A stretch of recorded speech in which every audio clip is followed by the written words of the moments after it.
करवा चौथ पे भगवान चंद्रदेव जी को जब अर्घ देते हैं तो कुछ बातें हैं जिनका आपको ध्यान रखना चाहिए। पहली ये वाली बात कि जब भी आप चंद्रमा को अर्घ दें तो आप कभी भी खाली हाथ ना दें, यानी कि आप या तो सीखें आती हैं उन सीखों के साथ में अर्घ दीजिए, या फिर आप कथा पढ़ते समय जो गेहूं हाथ में रखते हैं उन गेहूं के साथ में आपको अर्घ देना है।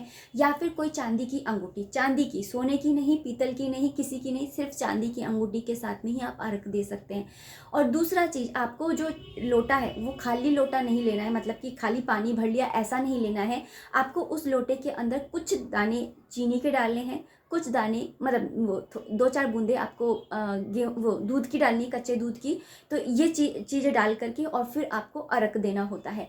और तीसरी चीज़, जब आप अर्घ देते हैं तो उस समय आप जैसे अर्घ दे रहे हैं तो जो पानी की धार गिरती है वो टूटनी नहीं चाहिए बीच में से। जैसे अपन यूँ दे रहे हैं और फिर वो रुक गई है, तो ऐसे नहीं होता है। आपको है ना देते रहना है, मतलब कि एक धार में अगर वो गिरता है पानी तो वो शुभ माना जाता है। और तो इस तरीके से ये जो 3 चीज़ें होती हैं वो चंद्रमा को अर्घ देते समय हमेशा याद रखनी चाहिए। और चंद्रमा को अर्घ देने के बाद में पति के पैर छूने के साथ साथ आप घर के अंदर जितने भी बड़े हैं, आपके घर के सदस्य हैं, जितने भी सुहागन हैं या कोई भी हैं, उन सभी का आप आशीर्वाद लीजिए। अगर आपको सदा सुहागन का आशीर्वाद मिलता है उस दिन तो ये सबसे बेस्ट होता है। राधे राधे, हरे कृष्णा।